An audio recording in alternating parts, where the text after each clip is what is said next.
All right, welcome everyone. We got podcast number 98. Adam Grandmaison, known as adam22. He's in the building. It's an honor to have you, man. I look forward to chatting. Where are you? What's going on? Tell me what's happening. I'm just in my office. I just got done finishing we have like a Snapchat show, No Jumper News, where we just sort of talk about the day's events within hip hop and whatnot. So I just did an episode of that with my guy AD. And this is where I sat here for like 3-4 hours yesterday doing podcasts. So yeah, I'm just posted up in our location right now.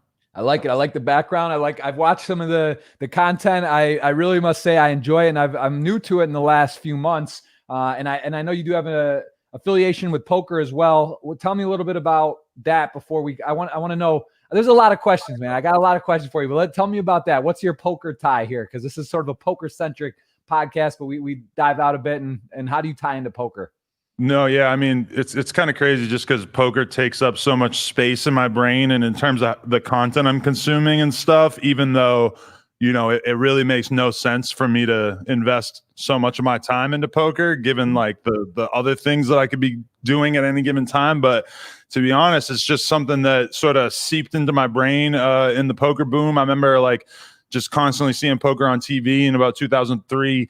And then 2004, I finally like threw $200 on pokerroom.com, which was my site at the time, which is, I used to love that software. I actually really miss it. But yeah, so I got into poker back then, and, just basically like read a bunch of stupid books and stuff and just got super into it. But for a couple of years there in like 2004, 5, 6, I was, 10 tabling like 10 hours a day. Oh, wow. And he was just ridiculously into it at that time. And, I took I guess at least 10 years off from poker. And then like, as soon as the pandemic hit, I started to be like, you know what? I got a little bit more time on my hands. Cause that was always something I kind of regretted, was that in my earlier poker journey, I wish that I had gotten coached at that time. I wish that I had just like been willing to put more effort and time into really building up my game.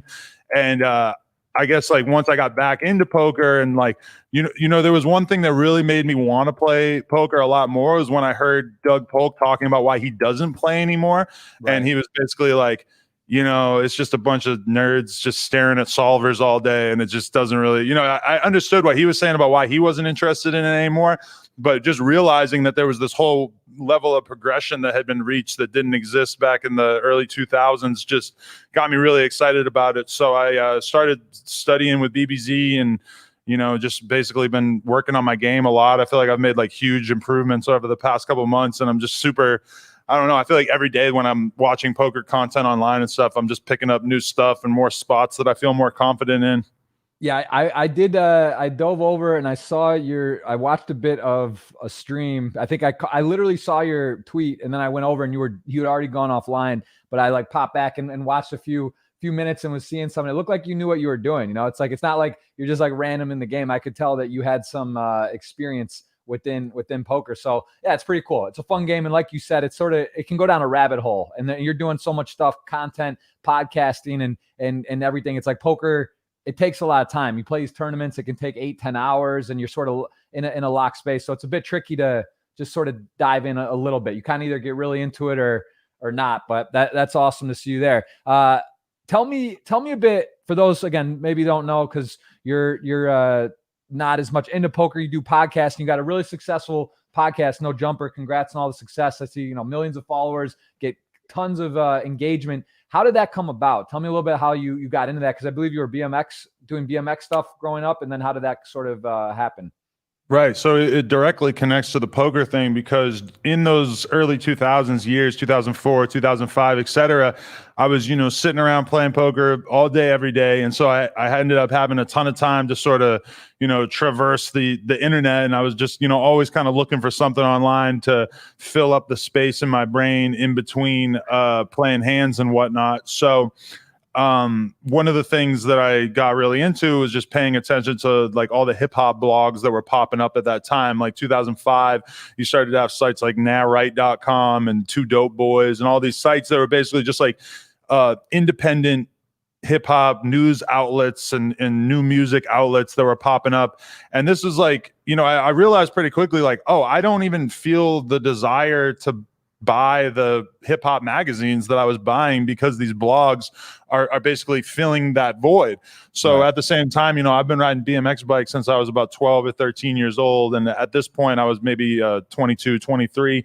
So it's starting to occur to me like, oh, magazines are a really big deal in BMX, but there's nobody really going hard with a website yet. So I started up a blog spot, the comeup.blogspot.com, and just started to really like sort of spill my guts, writing my own opinions about BMX and whatnot. And, you know, posting all the newest videos and, you know, different sponsored changes. Basically I was just like a early 20s BMX fan.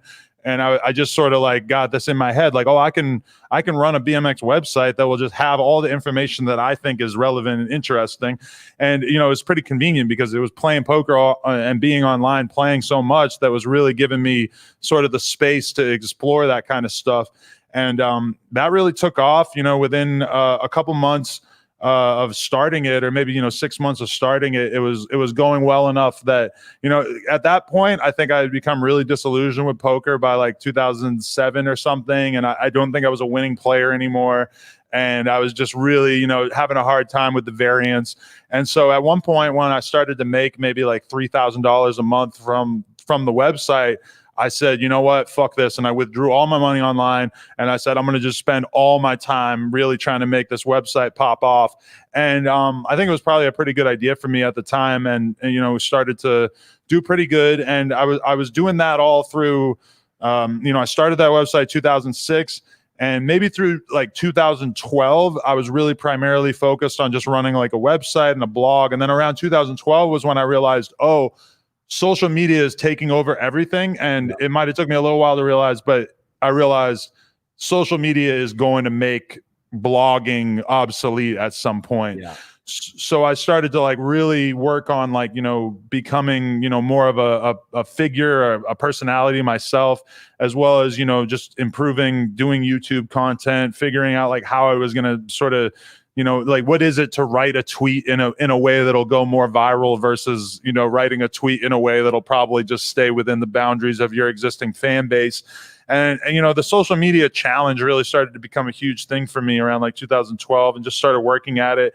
And around that time period was also when I realized like, oh, I can have a bigger contribution to this BMX world that I'm in if I start interviewing people and doing podcasts and stuff. That it just occurred to me that that would be a great way to, you know, basically have like more of a real connection with my audience and show them who I really am. So I spent maybe a year of doing a couple of BMX podcasts every week, and was just really doing everything I could to just, you know, have conversations with everybody who I felt was relevant in that world.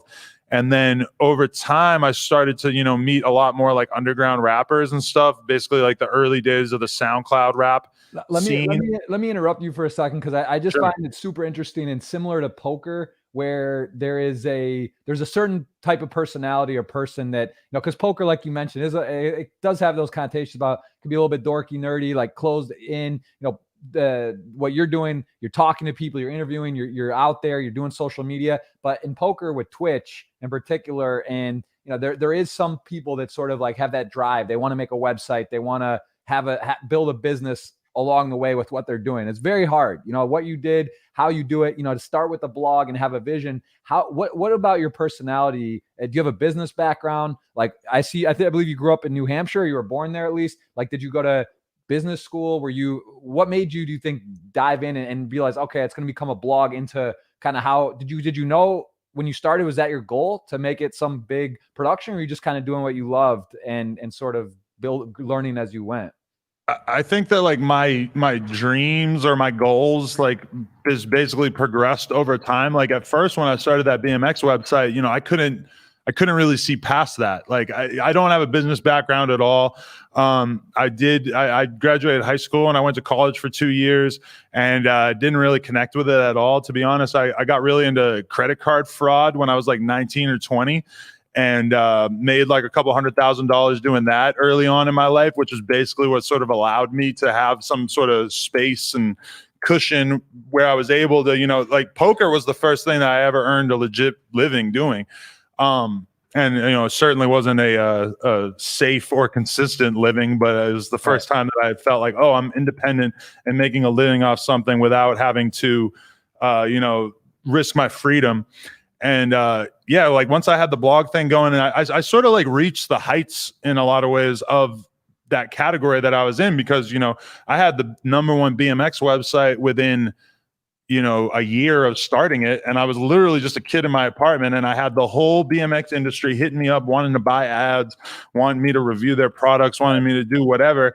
So I kind of from there had to slowly expand my vision of what was even possible. To me now, where I'm at now, if I were to have a conversation with a young kid who had started like a hot online property, it would have been pretty easy for me to give them advice now on how to monetize, how to grow it, what kind of people you should hire, how you should bring people in. At that time in 2006, I mean, how you monetized a website was a very perilous thing. Like I had no clue.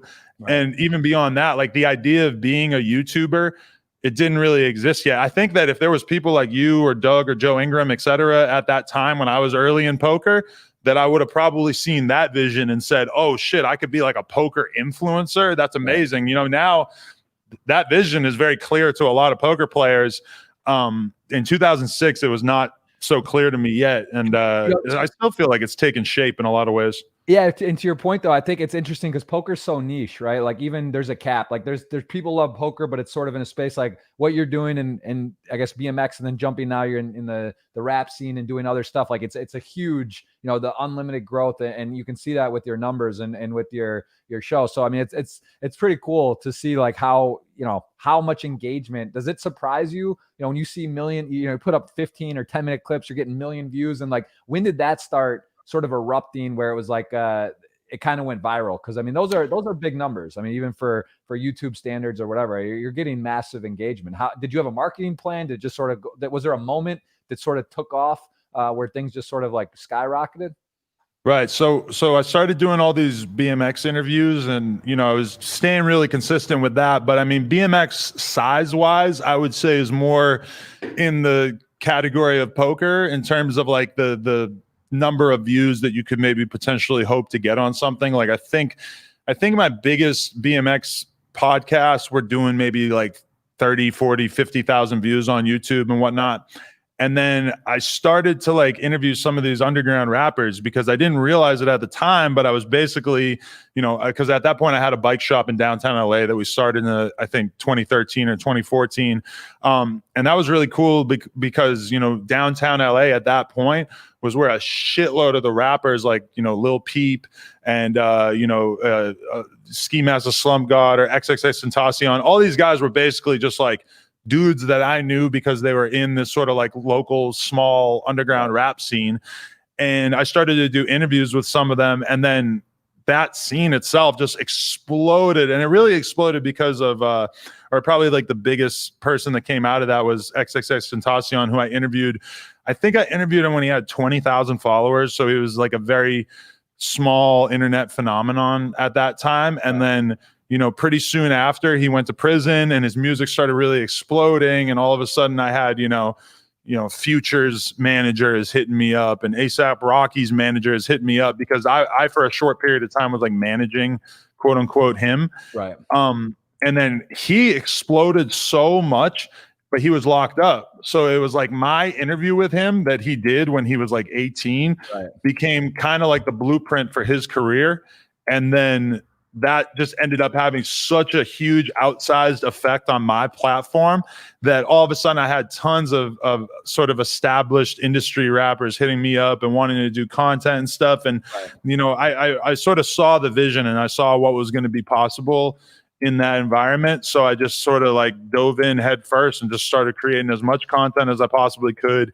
And, trying to expand outside of the interviews as well by doing vlogs and going behind the scenes at shows. And, basically like my thing has always been, I'm just like a lifelong rap fan. And I just basically wanted to create the kind of content that I would have appreciated if I wasn't creating content. So, and still to this day, sometimes I'm kind of astonished that it's still going and that it's still working. But, you know, I'm just trying to like do the kind of content that I would want to do if I was just a guy watching content. I still watch like an absurd amount of YouTube stuff on a daily basis. Yeah. Well, I mean, that's part of it too, right? Because it's fun, you enjoy it, but you're also, I'm sure, getting ideas and seeing stuff. And that's like also with podcasting and watching, you kind of get some good questions, you get a good style, you understand what works, what doesn't work. And if you enjoy it, I think that's one of the keys. Now, when you did that interview, had you done a bunch of interviews, or was that like really early on? Because you know, it's interesting. Sometimes people can do a lot of work or a lot of things, and all of a sudden one thing can spark it, and then everything else kind of comes with it. Were you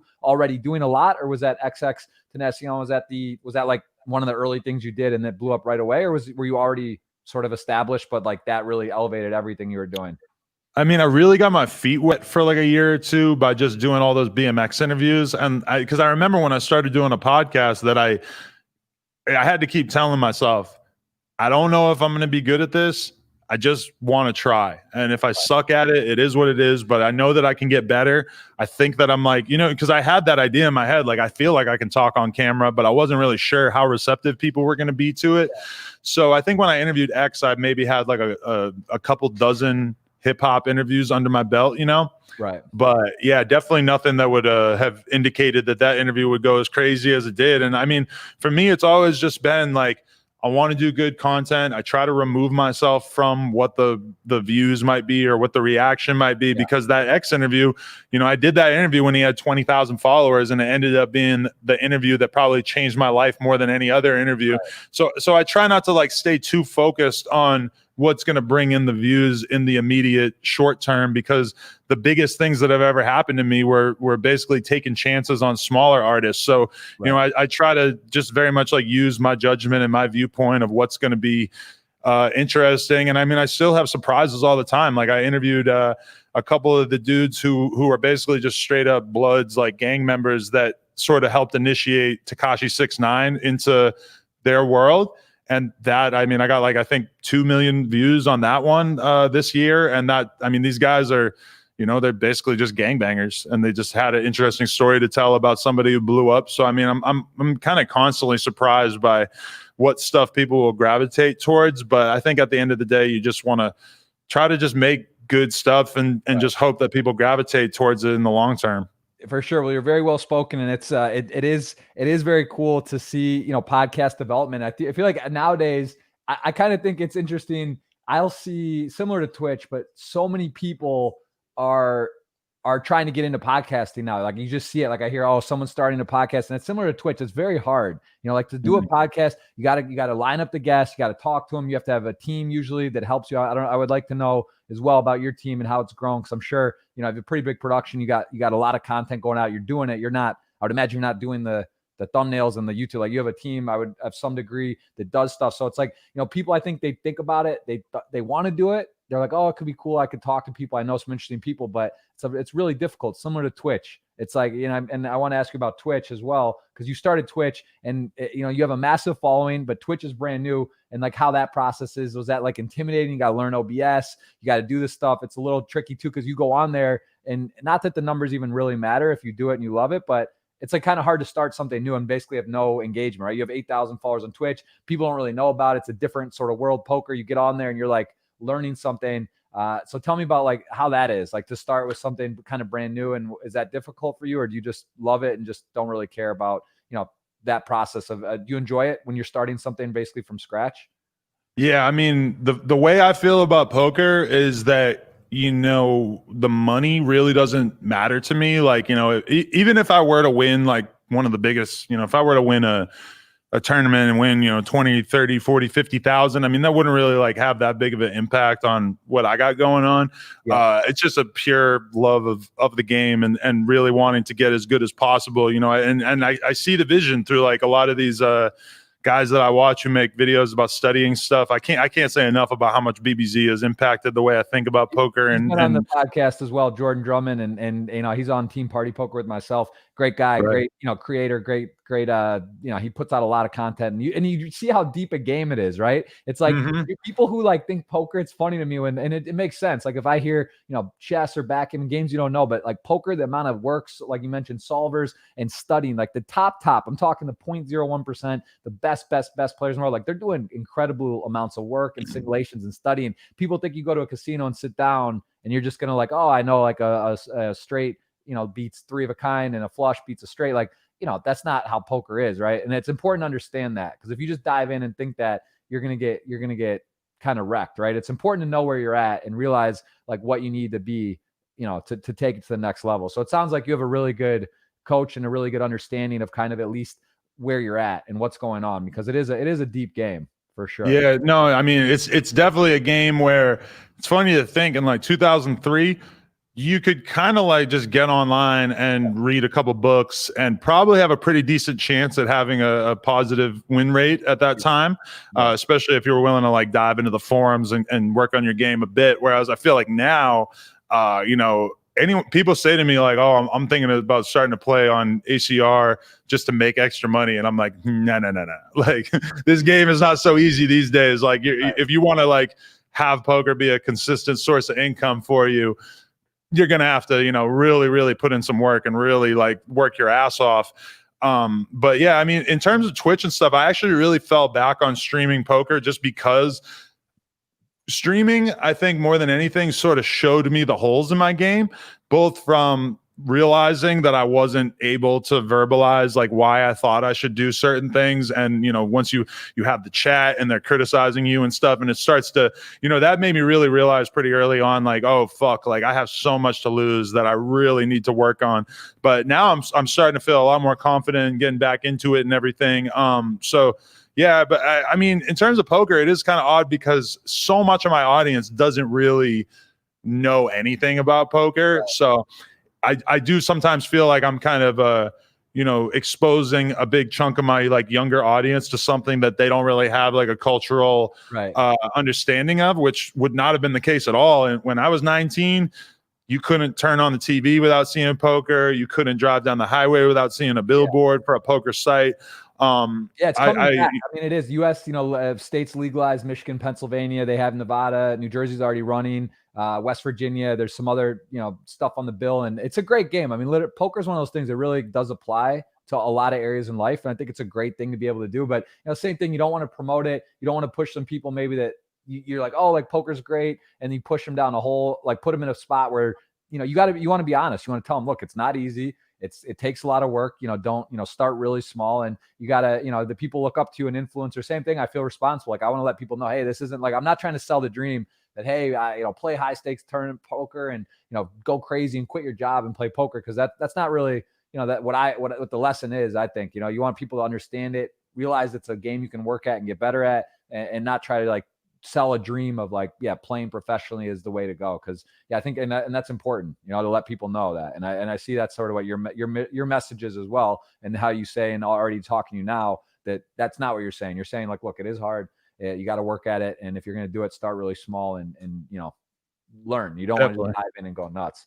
No, yeah. I mean, I love the game so much, but then, and that's the one thing, I don't know if you have experience of this, is that a lot of my friends want me to teach them how to play poker, but I don't really know how to like teach somebody the simple version of the game without getting too deep into the more complicated aspects of it. So that's something I actually want to get better at and perhaps get more consistent at, is like maybe even forming like a little club here with a bunch of my friends and different people I know who are interested in really learning, and like actually taking them through how to learn the game, because I feel like I know a lot, but I'm not exactly sure how I would go about, actually taking somebody from zero. And, I mean, I guess I could sort of break it down, but it feels a little challenging.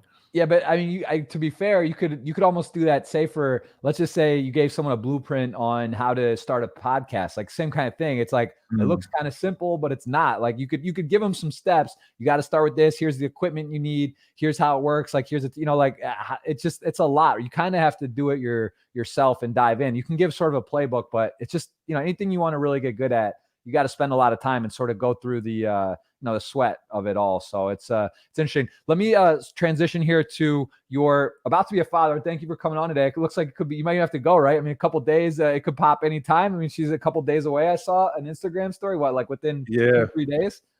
Yeah, I mean, today was the first day that I actually saw her like wake up in the morning and not get out of bed. Like she was still like laying in bed watching TV at like 10 in the morning, and normally she's a super hard worker.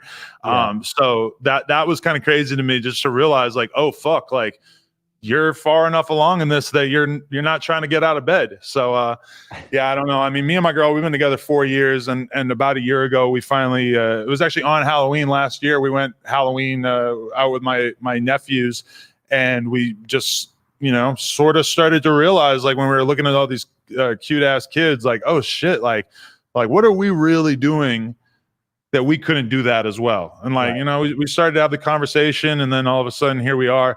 I'm unbelievably excited. Like, I was scared at first, but yeah, at this point I'm just like, I'm losing my mind. I can't wait for this thing to pop out. So I'm super excited. You're 37, 36, 36. Yeah. 36. Very cool. Yeah. I got a year-and-a-half-year-old son. It's the greatest. It's fun. You're going to, whatever. There's nothing I could say. Teach his own. It's a whole different world, but congrats on the, it's right here. And I'm sure that'll be, it's not a body experience. So you'll be enjoying it. And, again, teach his own, nothing you can really say or prepare. It's just a different, whole different thing. So congrats on that. That looks exciting. How have you thought about how that will change with sort of your guys like day to day with podcasting or other stuff you're doing, or just kind of going to take it as it goes? Because I mean, it's one of those things it's hard to really prepare for, but it is a big addition.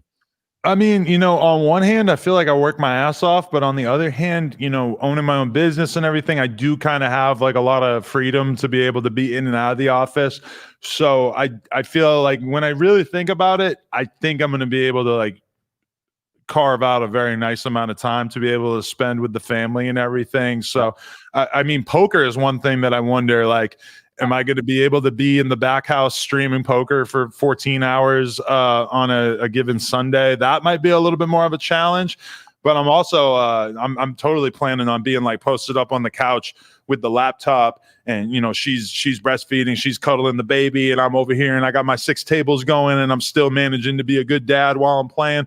I feel like that would be a pretty good cheat code to get going at some point. Well, I'm a little nervous because I did buy a piece of you here on Steak Kings. I see you got the action up, and this is coming up in a day. This is right around the due date. I just got to know, what are you going to do when you're the chip leader of this massive tournament and your baby's on the way? Like, can you go on mobile, a tablet? Like, what are you going to do here? Because I'm already invested. I'm going to buy a little more, but I'm a little nervous. I'm going to buy 100 more. I think I'll have like 8% of you, man. So don't blow this. I'm gonna buy that, but like I want to know, like, what's that plan? Because that's right kind of in the heat of it. You're right in it. Yeah, I don't know. That would be pretty crazy if Sunday, if I were unable to compete. I'm not sure exactly how I would handle that. I feel like ACR actually would probably just be like, all right, you could play a different day. They would probably move the ticket around. So, but I mean, what would suck is if I like buy into like 10 tournaments and then all of a sudden she starts to give birth. That would be very troublesome. So hopefully we can avoid that. For sure. All right. Well, just maybe focus on the one. That's a big enough one anyway. That's a special one. And yeah, I mean, if you're looking at hitting more stops, doing some family stuff, traveling, there's definitely, COVID's messed up right now and there's no live poker, but there's an array of good stops and fun areas to go and travel. Is that something would you be open to going on and taking a family, go to Bahamas, I represent Party Poker. Like you mentioned, there's ACR, there's a ton of different sites and stops and really cool places around the world. Like, would you want to play some live poker? Maybe bring no jumper on the road, go to like a stop, play a bit of poker, do some interviewing. Would that be of interest to you? Yeah, definitely. I mean, that's one thing that I really have found that I get out of poker is just there's so many fascinating, like ridiculously intelligent people involved in poker. And one thing I really like about it is that, rappers tend to beef over you know, they tend to beef over more stuff like, you know, territory or you know, ego basically. Whereas like poker players, they really will like attack each other's intelligence, which you know, it's much more, it's fun to observe, you know, because a lot of these guys are just ridiculously intelligent. So when they're arguing on Twitter, it's just like unbelievably entertaining. And I had a tweet the other day where I was like, honestly, anybody out there, you should spend the next couple of years of your life like getting deeply involved in the poker ecosystem just so that you can enjoy these arguments that are taking place on Twitter. I have no plans on engaging myself because I really only want to bring any kind of like positivity to the poker world. I would hate that if I ever found myself in a spot where I was like arguing with people that I respect on there. But you know, yeah, I definitely am down to travel and down to hit tournaments and see what all that stuff is like. I really haven't, you know, aside from like, you know, I went to the Aria and played like 2-5 for a couple days during the porn awards. Like a year ago or so, I played a few days of 2-5 and pretty much got my ass handed to me by a bunch of regs because I didn't know what the hell I was doing. And yeah, but aside from that, I haven't really played much live at all. Even back when I used to play early 2000s, I mean, I went to the casino a few times and played in a few like underground games in New York, but nothing too crazy. So, you know, I'm all about that. I love it. Well, yeah, we should definitely discuss some future options. Kind of hard right now because there's no plans for really anything. So hard to know what's coming up. You mentioned the porn awards, the movie adult industry stuff. Explain to me a bit of what your involvement is, or you said you go there. Do you do some hosting? Are you involved? Like what is your ties with that industry in particular? Right. So I guess like my original involvement was just the fact that I was, I guess, consistently drawn towards hanging out with porn stars prior to me getting into the relationship that I'm in now. I just already knew a bunch of girls in the industry, and you know, like the first porn interview I ever did was Riley Reid, and I think it got like 4 or 5 million views, and that was, you know, that sort of just broke me into the game of doing porn interviews. And you know, I've got dozens of porn interviews that have millions and millions of views. That's always been a category that has just done extremely well for us. And then when I started seeing my girl, she hadn't done anything like this. And then, you know, after, you know, she started like a private Snapchat and stuff, like right around the time that we started hanging out, I kind of encouraged her to do that. And then, you know, we started filming content for her OnlyFans together. And then I really, even in just the last 6 months, me and her have started working on this site that we have coming. That's basically an adult site.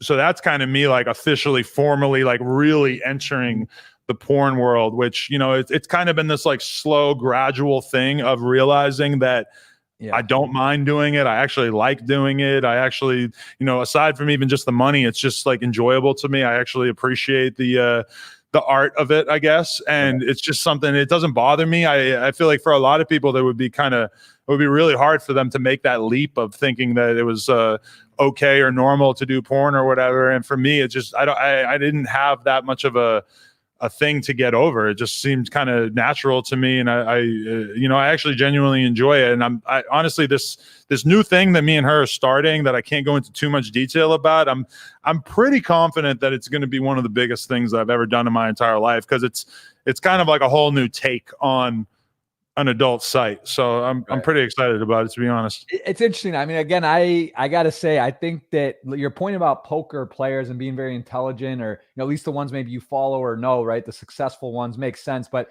I would imagine, and I think I'm learning more. And what I enjoy the most about podcasting is talking to people in various industries. That's why I started Jeff Gross podcast, not just poker, because I want to talk, you know, yourself. I got, you know, business executives, sports, rappers, comedians, whatever. I like to talk to people that are at the top of their craft and sort of see like what is similar, what drives them, what makes them successful. And I'm curious on your take on this, because I think in general, the adult industry, you know, rappers maybe have a bit of a negative connotation, like, oh, they're not so, you know, it's like a different thing. But I think if you take poker, rap, adult movie, these type of things, like any industry like that, the people that are super successful, is it fair to say, in your opinion, that they would be successful at anything they do? Because like they're like some of them are business savvy. They know who to surround themselves with. They know how to monetize and make it to the top. You know, rappers like I don't nowadays. There's a lot of auto tune. There's this. There's that. Being able to like be in the right spots, put yourself in position to win and be successful. Get because it's easy to get a bad manager,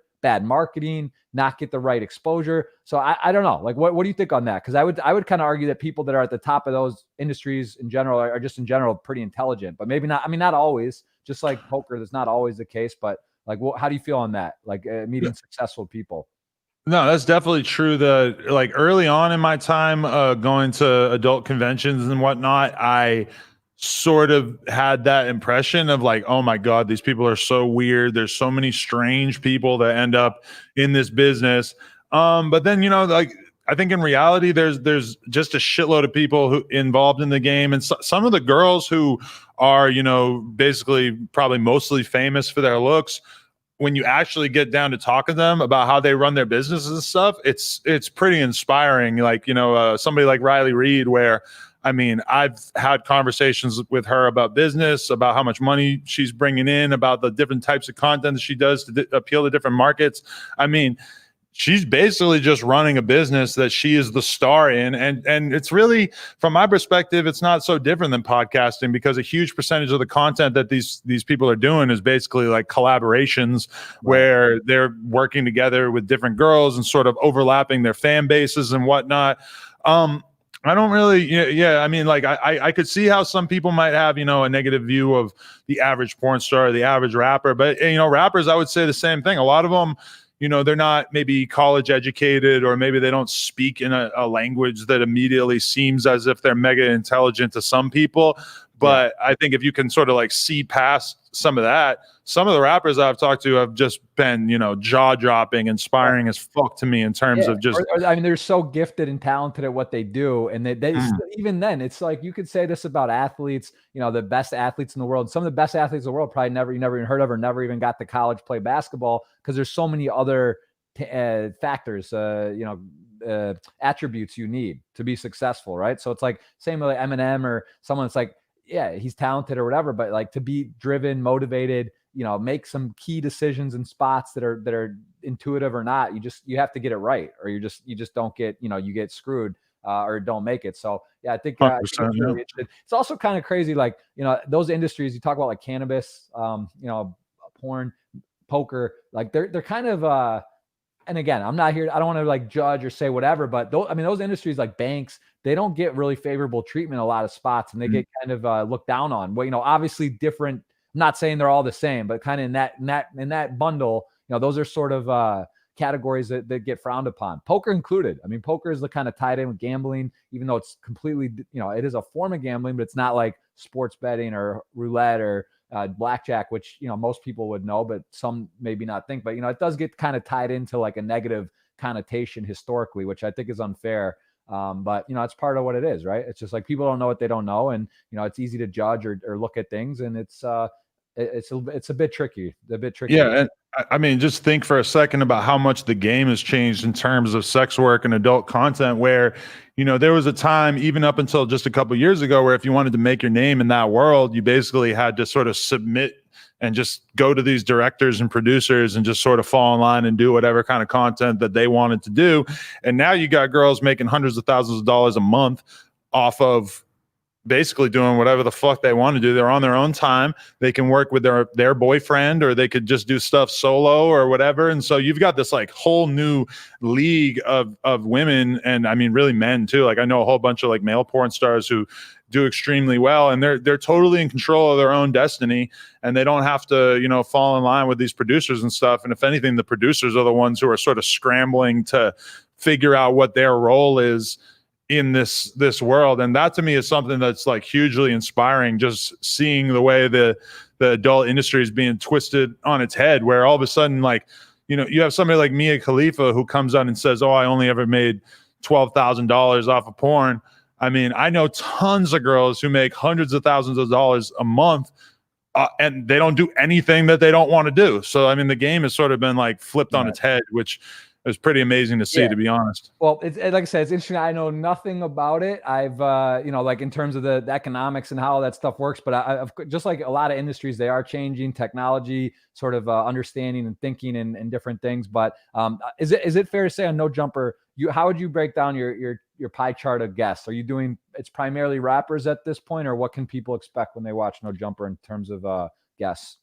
Yeah, I mean, I would say at this point it's pretty much like 90% rappers or people involved in the rap industry. We do adult stars here and there, but this new thing that I'm debuting is going to sort of take the place of a lot of the porn interviews that I've been doing on No Jumper. I still want to do interviews with adult stars on No Jumper, but I feel like this new thing I'm starting is going to sort of take the place of that to a certain extent. Yeah, you know, like when I first started No Jumper, to be honest, I was in a very similar position to where I think you're at, where, you know, I was talking to, you know, people who own clothing lines. I was talking to, you know, girls who would just have millions of followers on Instagram from being models or whatever. I was talking to skateboarders. I was talking to internet comedians and real comedians and other podcasters and whatnot. And then at a certain point, like, we just became so well known for doing hip hop interviews that it kind of didn't matter that I was trying to create something that was like really well rounded. So I still do a lot of content with people that aren't directly involved with hip hop, but it's also, you know, I see the comments where people like really view No Jumper as being a hip hop platform at this point. So that's one thing I kind of think about sometimes, is maybe moving some of the more outside the box interviews over to my personal YouTube channel and stuff like that. You know, I've thought about it, like, you know, just with poker as an example, I thought about, you know, there are a lot of poker players that I would like to have conversations with.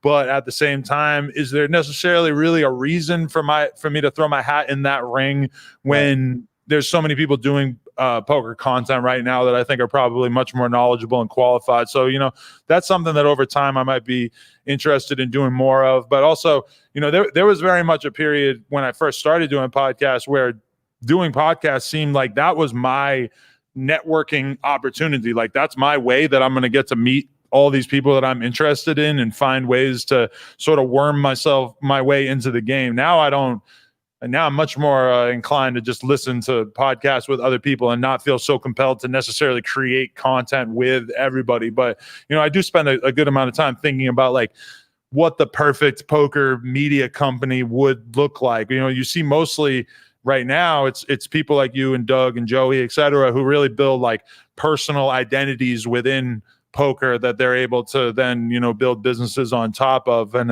you know, I always like, I'm kind of constantly wondering about that problem. Like, poker, I would say that the media side of poker is kind of lacking, and people like you guys have sort of like come in to fill those gaps. But what's the future of that? I don't necessarily know, but it's something I'm super interested in.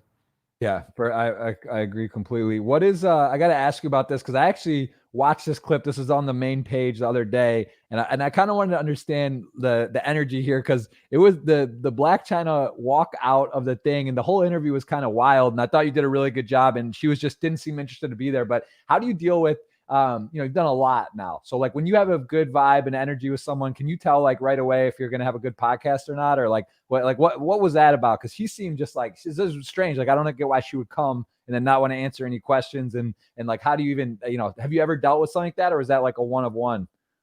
Yeah, I mean, I've definitely done a lot of pretty horrible interviews where, you know, I've had people just sort of show up and they're like on drugs or they're, you know, just not in the mood to have a conversation. The Black China one was kind of shocking because, you know, her people hit us up to schedule it, and they actually spoke to me afterwards, and they said she was really, really excited about this interview. I don't know exactly what happened. I mean, after doing that interview for a bit, I sort of started to realize like, oh, this is so bad that it's almost better than if it had went well.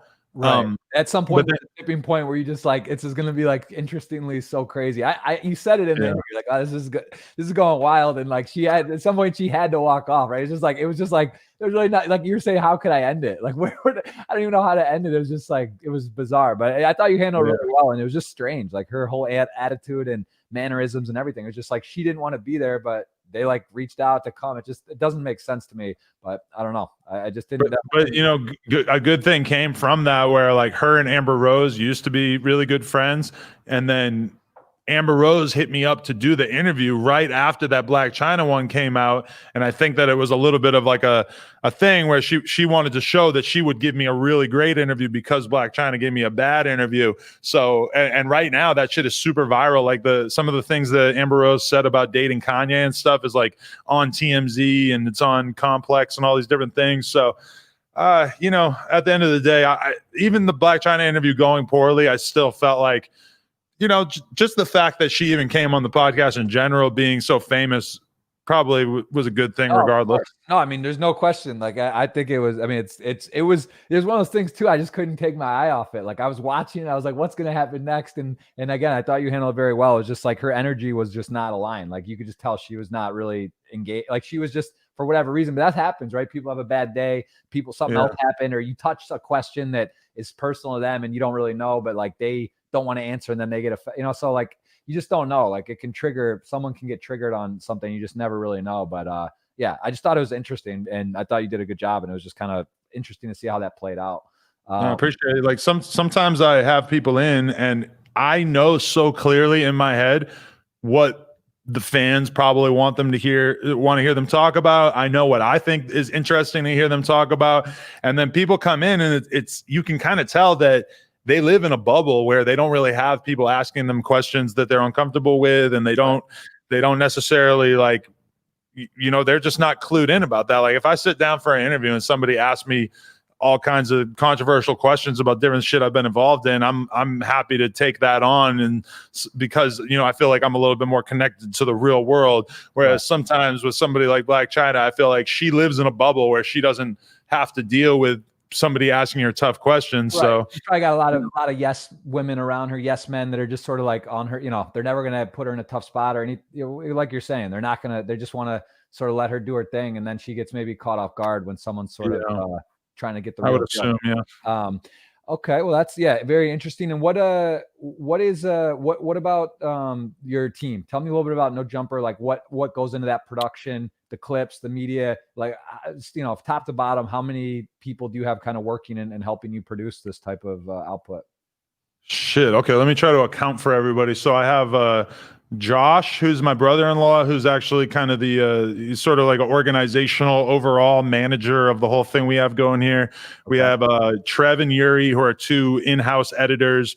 I have my guy Jason, who's like a brand manager, who sort of like helps with basically the branding of everything, as well as the apparel, the merch, everything along those lines. We got this guy Phil, who basically runs the Kendama side of things, as well as the BMX team for my other brand, the shirt I'm wearing, On Some Shit, which is like my BMX clothing company that we still have going on. We have like an independent firm that handles some of the editing for us, so we can sort of just like farm stuff out to them. And then, you know, we have like a bunch of different like on-camera personalities, like my boy AD, Little House Phone, Cam Girl. There is more. I'm definitely forgetting some. We have Laura, who is like my publicist, so she helps line up a lot of the interviews, as well as she also creates the YouTube schedule, so she actually makes the videos live and whatnot. Cool.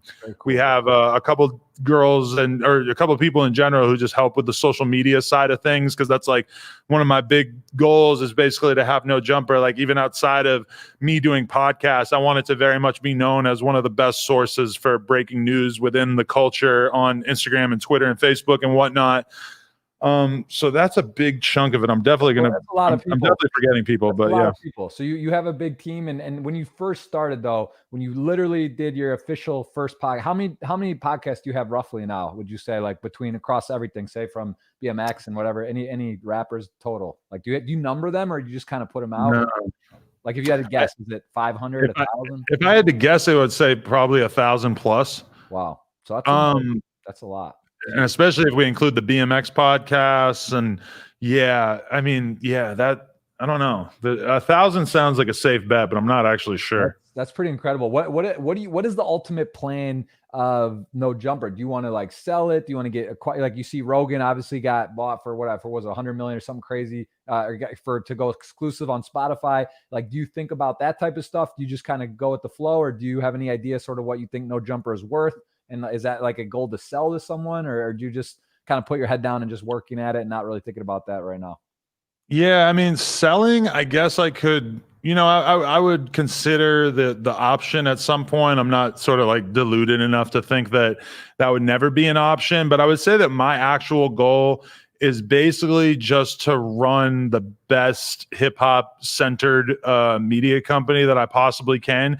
And I feel like a lot of the incentives that come along with like doing a corporate deal don't really make sense for me. I'm very much interested in interviewing, smaller artists and people before they pop off and everything. But I think that like I've been through this process before with like the BMX side of things. And when I look at the BMX website that I created, at first when I started doing it, I was like really controversial. I was really saying a lot of things that pissed off the industry, and I sort of then like I recoiled at a certain point, and I sort of recalibrated the business to be less offensive and more of a team player, sort of like helping out the industry with its objectives or whatnot. And when I think about No Jumper, I really don't want the product to be shaped by the industry. I want the product to be shaped by what I think is ultimately good for the community and ultimately stuff that people will love and appreciate. I feel like my goal isn't really to make as much money as possible with No Jumper. It's really just to make the best content that I can and try to just build the company that I want to see in the hip hop world, is just to basically do the best job that I can. Right. I feel like we've made a lot of strides in that regard. So, I'm happy with where it's going. I definitely want to keep it growing, but ultimately, like what really means a lot to me is just having a team of people sort of working together and creating something that we all believe in.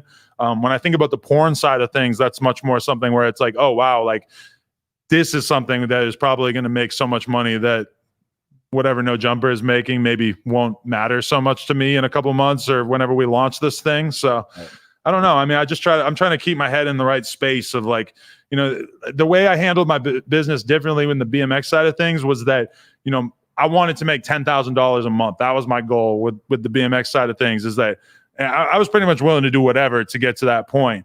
Now I feel very comfortable financially and much more able to like look at what I'm doing with my life and say like, okay, how do you really feel about what this is adding to the world around you? And that's how I try to judge myself, Makes a lot of sense. Tell me on these products here. What's this? I saw this on a video as well. You're playing with it in the studio and someone's trying to do it. What is this? What are these? What is this contraption? So basically the kendama is a 17th century Japanese skill toy. So Japanese kids, they kind of like grow up just knowing that just doing the cupping of just, bouncing it around between the cups. That's just kind of like a normal traditional game for Japanese kids. And at some point around 10 years ago, I think it was a bunch of snowboarders. They went there and a bunch of these Americans just sort of picked up the kendama and started to do a bunch of really bizarre tricks on it and started to kind of take it to a totally different level. And over the years, it's just sort of like seeped into the worlds that I'm associated with, where I had a few different BMX friends who were really, really into it and were like really pushing themselves to learn new tricks on it. It's the same thing as BMX, where it's like an inanimate object that you can just have fun with and you can just basically do. Like, there are people that have taken this thing so far. I could send people out there links, but basically if you were to just go to YouTube and type in kendama, Kendama, it's just absolutely flabbergasting, like the stuff that people are doing with this shit. And there's a big learning curve to like understanding what people are doing in the first place. But I basically just got completely addicted to it. And all of a sudden I was spending, many, many hours like every day, just trying to learn tricks and stuff, even though it made no sense for me to be spending my time doing this. And at a certain point we were selling other brands kendamas out of our store, and at a certain point I said, you know what, fuck this, I'm going to hire a sort of brand manager to try to turn this into something bigger. And we've got a whole team of dudes who are like unbelievably passionate about this thing. And it's just something I really genuinely love. And it doesn't, again, that's something that I wouldn't be into if I was just chasing money. It's something where I really kind of like fell in love with the subculture and just the community of it. It's one of the coolest communities in the world in terms of just the love that people have for this thing. Interesting. I'm gonna definitely check that out. I was not familiar with that. I thought it could have been some other type of toy as well. It looked like kind of It looked kind of crazy. I didn't understand what the deal is, but I will look at that and see this no jumper. What's up with the Phoenix Suns? No jumper. I believe you're in a BMX group called Jumper. It says no jumper, but what's with the Suns team? I honestly didn't know. I kind of get it now. Is this just like a new thing? Is this brand new then? I swear to you, I didn't get it. And then I just thought about it out loud. And there was some thing about some girl on the team. Yeah. I swear to you, I didn't get it until I was just out loud thinking about it. And I was like, why is the girl there? And okay. So that's a play on something that happened. Right. Yeah. No jumper is from, there's a Gucci Mane song where he says, I'm balling like an athlete, but got no jumper. Where he's basically drawing a comparison of saying, you know, I'm not good at basketball, but I managed to make a lot of money regardless off of my, you know, rapping and or drug selling ability. And at one point we just made I was trying to think of a name for it early on, and we just made a huge list of all these different rap lyrics. And that just ended up being sort of the one that we settled on. And it was sort of like a metaphor for the fact that, you know, I interview a lot of like sort of big name rappers now, but in the beginning, I didn't think that I really had any sort of like claim to doing that kind of content. So I was basically just, I was trying to interview a lot of industry people, a lot of like, you know, if somebody like was a producer who made beats for a rapper, I wanted to talk to them. I really kind of saw that as my way into the game. So that's where the No Jumper name originally came from. But yeah, a couple of months ago, I had 2 girls on the podcast, and one of them just hit me with the truth bomb of just talking about how she basically performed oral sex on 7 Suns players in a row. And it just went viral beyond almost anything that I had ever done before, where it was like trending on Twitter. Like it was just unbelievable. And the whole basketball world really came out for it at that point. And, you know, it wasn't really intentional. I didn't want to like smear the basketball game or anything like that. But yeah, we ended up giving her a shirt that sort of memorialized that confession. I forget. I think it's 15 official players on a roster. So hopefully, 8 whatever plus don't have wives and girlfriends. But that's not. Well, she named them. She named off a large percentage of them on Instagram. At a certain point, I kind of backed away from being involved in the specific people who were being named. All right. Well, I was wondering if that was the logo for No Jumper, and then I realized it was. I actually had heard something along the lines of that story, and I did not put it together. But okay, so there's that. I do want to go. I want to make sure we get to Twitter, because I know you got a full plate. You got booked in stuff, and there's a lot of questions. So let's try to knock some of these out. How are you doing on time? Are we good for some? Oh yeah, I'm chilling. Yeah. All right. So I see you again, guys. You can win a $109 ticket. Ask your question. You will be entered. We'll try to go through as much of these as we can, but let's start with this. Do you see a correlation in extreme sports, delayed gratification, or finally landing a trick you practiced for months to know you progressed in your poker career? I mean, I guess you don't really, poker career, but do you see any correlation with extreme sports and poker?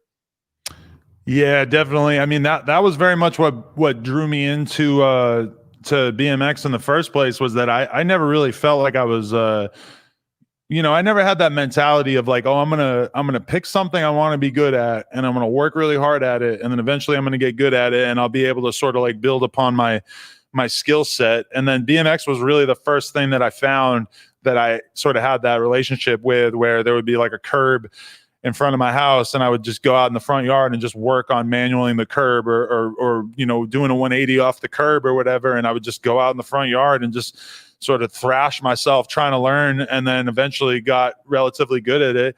And I would say that, thrashing yourself is definitely how it feels when you talk about poker, where, if you go to play poker and you don't know what you're doing, you're just going to get absolutely demolished, especially these days. It's kind of hard to imagine somebody that doesn't have a really strong foundation being able to do too much or go too far. Like, it's kind of hard to imagine somebody having like a Chris Moneymaker-esque run in the World Series these days, given that everybody's so good. But yeah, I mean, that's really what I fell in love with at a young age, was just the idea of just being able to work at something and build up a skill set over time. So for sure, that correlation, 100%.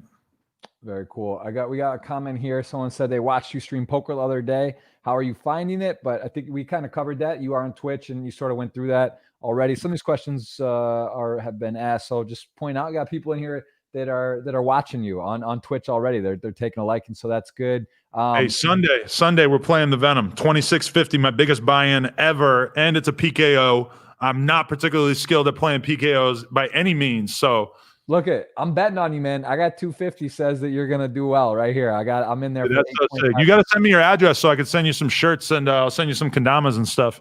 Awesome. I would love that. I love games and stuff. It sounds like it's not easy. It probably takes a while to get the hang of it, right? There's a lot of stuff you can do. I could teach you some basic tricks, like super easy, but then like a little bit more complicated stuff is like unbelievably difficult. Yeah. Okay. Well, yeah. One. It's like magic, right? One thing at a time. You got to get one of it down, and then go. We'll take it slow. But what about? Let's talk about child stuff. Which of your passions and professions would you like to pass on to your kids? Do you know it's a girl or a boy, or do you guys not know? Yeah, it's a girl. Very nice. Congrats again. It's exciting. Anything you want to would you be excited to see her get into that you've sort of done? I mean, I guess BMXing for it's probably not as popular for girls, but like any of your hobbies or things that you would like to see her take part in? I mean, I really hope that she has a propensity for wanting to go to the skate park, because that would be really fun. Although, maybe 6 or 7 years from now when she's like going to want to be at the skate park, I don't know how bad I'm going to want to be at the skate park, but that would be awesome. I think art in general, music, all that kind of stuff. That's when I look at my life, I think that my life would have probably proceeded more smoothly if my parents had sort of like understood how to nurture somebody like me, who was clearly not really attracted to traditional schooling experience, but I was like really, really drawn towards art and music and writing and stuff. So I would hopefully, that's a big goal of mine, is just to be able to like nurture whatever kind of passions or talents she exhibits. So I'm definitely not looking at it like, oh, I'm into this, so I want to make sure that she's into this. Because for me, I mean, I got a ton of stuff that I'm excited about in life in general. So I feel like I just want to, try to push her to nurture whatever kind of natural ability she might have. Very, very cool. And what about hobbies in terms of art or sports cards? Have you gotten in this sports card craze at all? People collecting? Have you seen this? No, I mean, Gary Vee was telling me right before COVID hit, I had a meeting with Gary Vee, and he told me like, get into sports cards. And I remember looking at his Twitter that night and just being like, Jesus Christ, this guy talks about sports cards a lot, and now the market's exploding. So that is cool to see. I wouldn't say I don't really know a lot about sports. There's a part of me that wants to get more interested in sports. But yeah, in general, I feel like everything is always kind of smoother for me when I or just in general for everything. It's like things are always better when you go towards things that you're naturally drawn to. So for me with poker, it's like, if I were to get into like sports betting, I mean, that seems like that's more of a growth industry maybe than poker right now. But at the end of the day, I mean, I'm obsessed with poker. Like I play poker in situations where I'm putting huge amounts of time into it, and either losing money or just if I did win, it wouldn't really necessarily change that much for me. So, I'm always trying to get interested in more and more things. But at the end of the day, something like poker, I'm just unbelievably drawn to. So I try to just follow what swimming downstream, as they say. Yes, exactly. Well, Gary Vee is actually, so his key contact in the industry is one of my very, very good friends. I'm pretty deep into it, and he's absolutely right. I think it's honestly the infancy still. It's gone up a lot, but there's a lot of money coming into it. And it's if it's not your passion though, you only have so many hobbies and things, right? You can't just do everything, and you got to sort of pick and choose. But I do think it's just one of those things that's going to blow up in a big way here. I'm pretty bullish on it. In terms of poker, we've covered, you're playing this tournament on Sunday. You've played, you've streamed, you have a Twitch channel. People can follow you there. But what do you enjoy more? Because tournaments take a lot of time. And I imagine for you, it's not something you can regularly do. You can't do a multi-day tournaments. You can't do 10, 12 hours playing in a tournament regularly. Do you play cash games sometimes? Like you mentioned, Aria, what's your like preference on take time out of it? Would you rather play a tournament or cash game? And do you like PLO or just Hold'em? What's your games?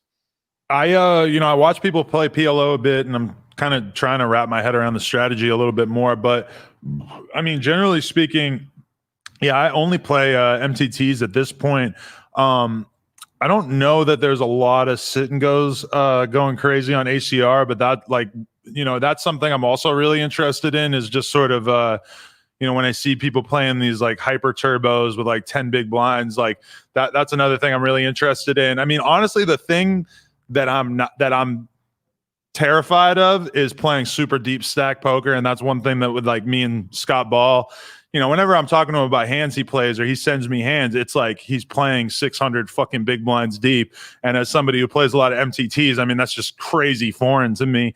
So, you know, for me, the stuff that I'm interested in is a lot of times it is the ICM situations. And like those are the hands that I'm sending to BBZ more often than not, is like, you know, I made this call and there were 2 short stacks left at the other table. Like, is this call defensible? And, you know, I feel like the tournament thing has really become like my central focus. I was supposed to start playing on Live at the Bike. I've been on there a couple of times and I want to start doing it again.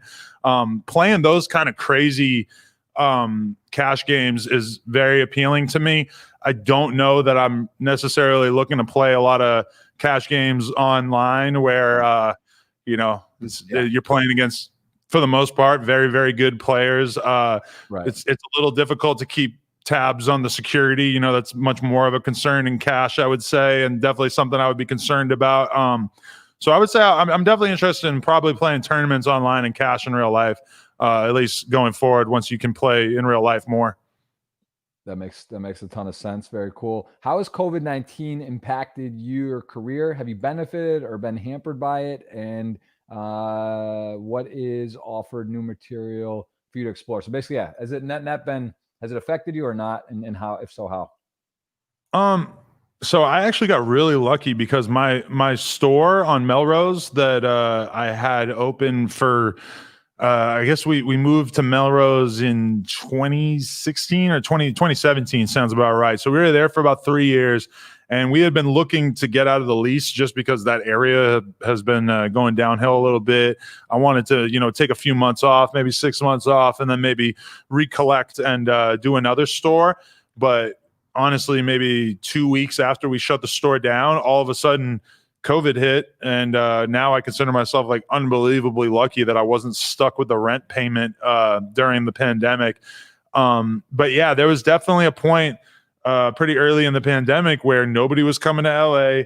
I'm not really into doing Zoom interviews with rappers for the most part. Like this is great, honestly. Like, you know, you're a smart guy. You, like, conversation wise, it flows very smoothly. But you know, like I did a Waka Flocka interview a few months ago. That, you know, just the nature of the Zoom, I didn't really feel like we got into a great groove of a conversation. And right. I feel like if we were to do that same interview in real life, it probably would have been incredible. So, you know, there was definitely a moment when COVID hit where I was like, fuck, like it's going to be really difficult for me to continue doing my business the way that I've been going. But, you know, luckily I was sort of in a position where we have the news show on Snapchat. We do these live streams where people basically like pay us $100 at a time to listen to their music.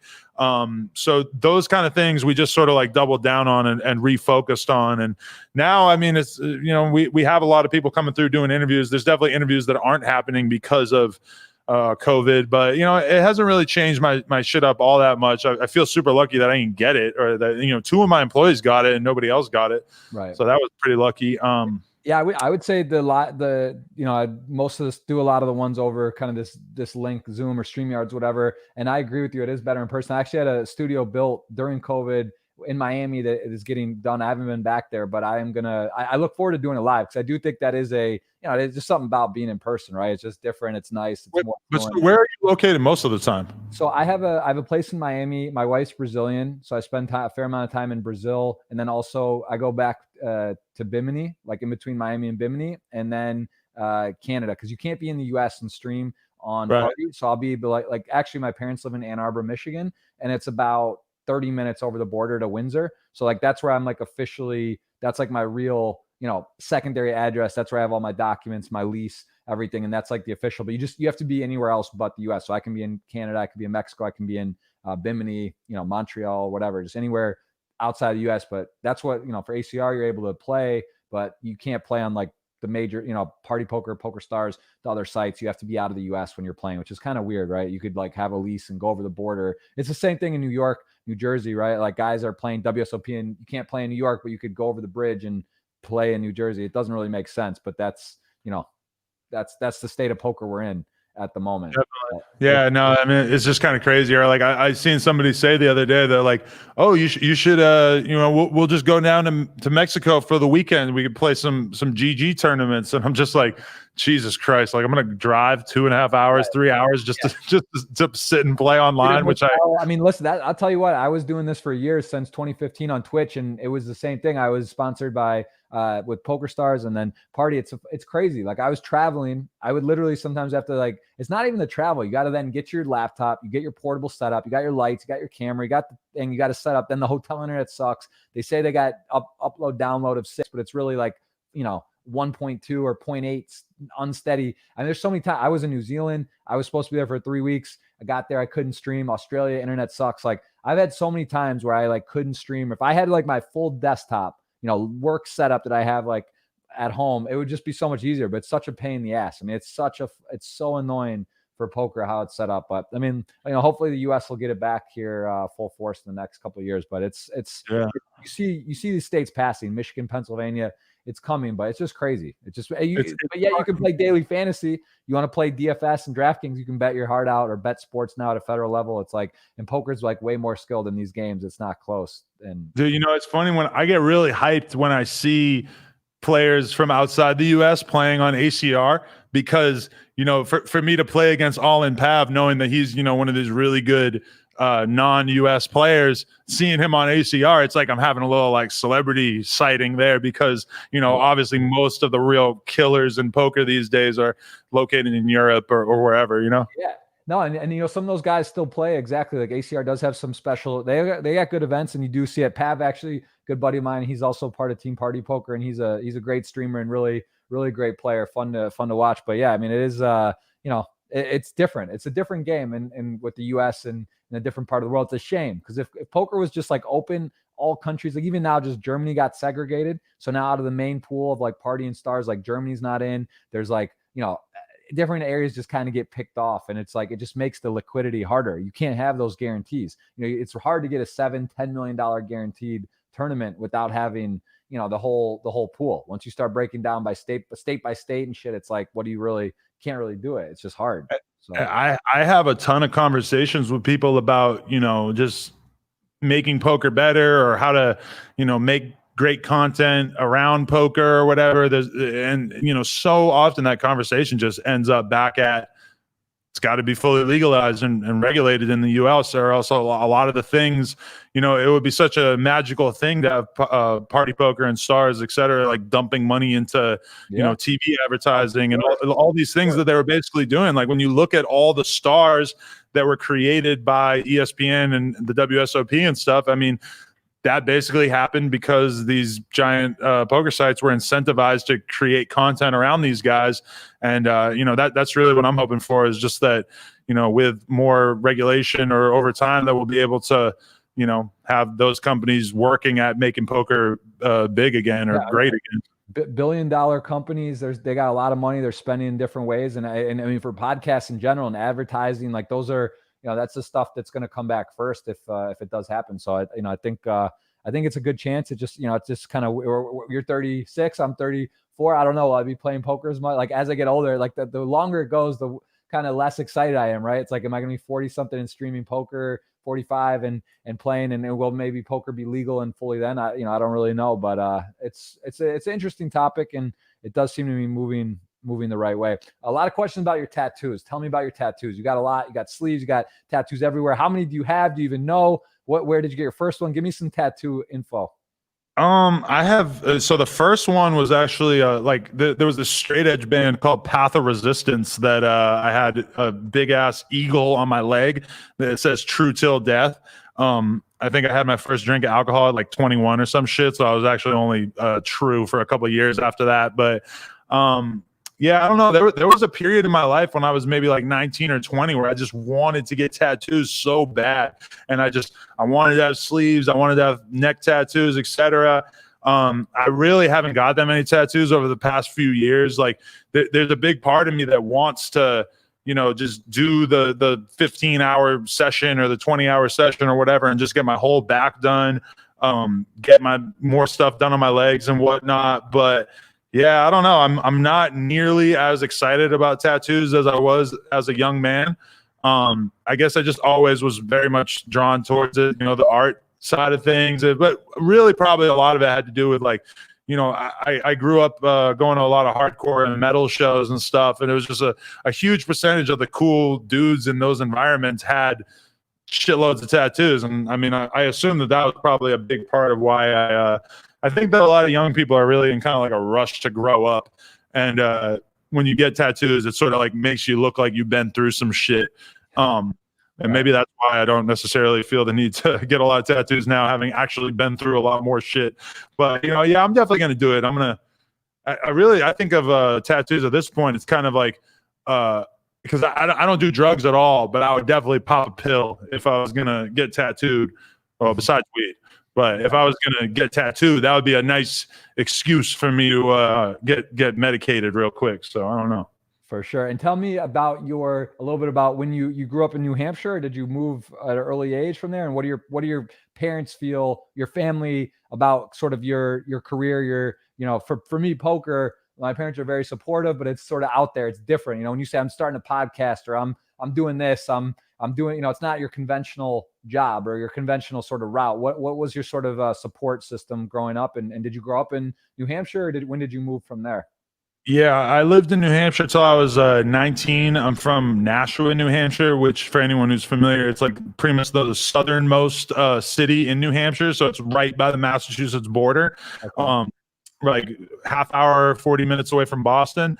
And my parents, yeah, they actually moved out here. They're super supportive. When I was still playing poker, I had the same situation as you, where my parents were like, "Oh, it seems like you've got some money now, but also like, what the fuck is this? Like, are you just gonna get unlucky one day and all the money's gonna go away?" It was very, very hard for them to understand. And then even beyond that, once I started the website and I was making a pretty good amount of money off of advertising and whatnot, still my parents were very much like a little confused. Like the concept of selling advertising on a blog is a little Right. foreign to some people. Like, honestly, I felt like I got more of a proud feeling from them when I opened the store, more than really like the other things I had done prior in my life, which is kind of funny because the store, it's not like you're not going to make a huge amount of money doing the retail thing, especially selling bikes and shit.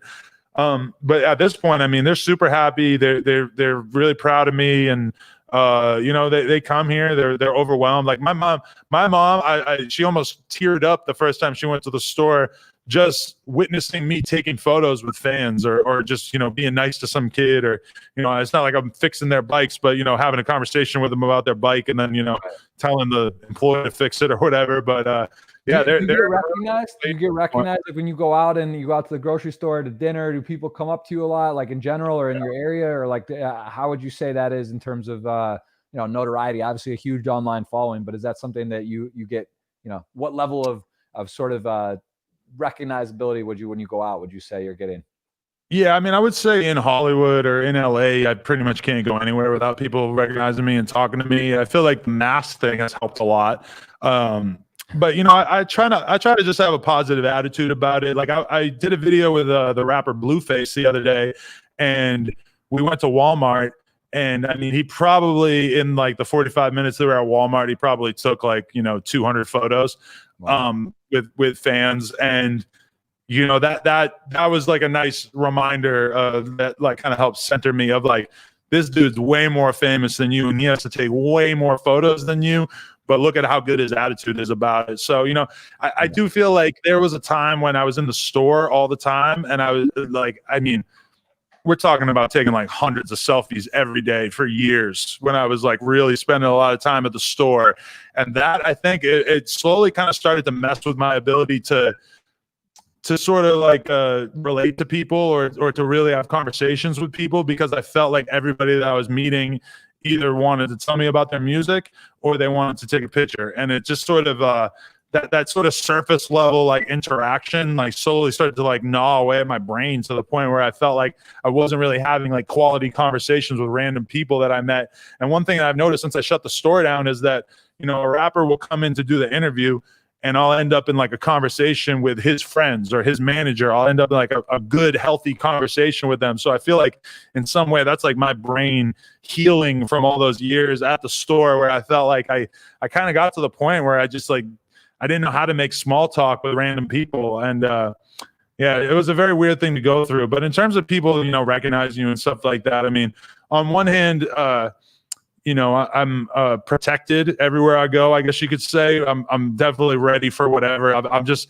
you know, I had a guy try to fucking shoot me one time. So basically, oh, someone actually mentioned that here on the side. I meant to. Yeah, so that changed everything for me a lot in terms of just like realizing, like, you know, like this could really happen, and I'm not gonna just let somebody hurt me. You know, I'm gonna go out the way I'm supposed to go out. So my life has changed a good amount. But I also say that's kind of why I feel so comfortable at this point, is that I'm not going down easily. And I roll with security when I go to rap concerts and stuff like that. Although like security is basically like dudes I know who are like fresh out of prison that I'm like, you know, basically giving them something to do for the day to be able to hang out with me, like guys I'm already friends with and shit like that. So, yeah. You know, interesting. Very interesting. So that was someone pulled a gun in studio actually, or what? Yeah, I was doing one of these late night live streams where I was listening to the fans' music, and one of the employees went out to get the food, and this fucking kid slipped in at that moment and shoved a gun in my face, and the gun ended up being fake, but he tried to rob me, and yeah, we you know, he got beat up pretty bad, and that was a really scary moment. That, like, you know, in some ways, like, you know, I was having a conversation with somebody the other day, and they're like, I don't think you ever really processed that trauma. And I'm like, I didn't even really process it as trauma, because like to me that was just, you know, it's like sometimes I feel like my life is moving so fast and with so many things that like are going on that like sometimes I'll have something that might have a significant impact on how I view the world, but then I don't even have time to stop and think about how I view the world, you know, as a result of that. So yeah, that's like the Ferris Bueller quote, you know, like the life moves pretty fast. You got to stop and smell the roses. And I mean, I think we're similar in certain ways with that. Like, you know, I take on Twitch, podcasting, YouTube. I work with the company. I do other stuff. You got 1,000 things going on. It's kind of like things go so quickly. How do you find yourself balance, and how do you are you able to kind of process and sit back? Like, do you ever take a week off? Like, when's the last time you had a vacation officially? You know, because it's kind of, I feel like a blessing and a curse, like The Social Dilemma. I don't know if you watch that sort of that type of thing. But once you get in, you know, it's like some people like don't have social media, and I get that. But then there's some people like yourself or me, social media is kind of like what we do, right? It's like, that's our way of expressing ourselves. That's how we kind of, we are our sort of bread and butter. So it's like, it's a double-edged sword, because it's like, yeah, I want to disconnect and I want to whatever, but I also want to be the best I can be informed, be alert, and have great interviews, great guests, and sort of provide. So, you know, how do you sort of deal with that whole scope of everything? Like, because to your point, it's like, it's kind of hard. Once you get into it, it's kind of hard to like pump the brakes a little bit. Yeah, I mean, I feel like I try to like just divide time up so that, you know, and to just find things that mean something to you that don't have anything to do with like having that constant connection to what's going on in social media. Like, you know, I try to spend quality time with my girl. That's one thing I'm really excited about with the kid, is that I feel like the kid is just going to open up this whole different world inside my brain of having something that I really, really care about that isn't based on fame or notoriety or money in any way, which is great. You know, even just making time to spend with the family. I work out with a personal trainer, which is, you know, relatively torturous. You know, like it's he really whoops my ass every time I'm in there. But you know, that means a lot to me. Sometimes I think about like, what am I doing to my brain by, you know, waking up and looking at Twitter every day?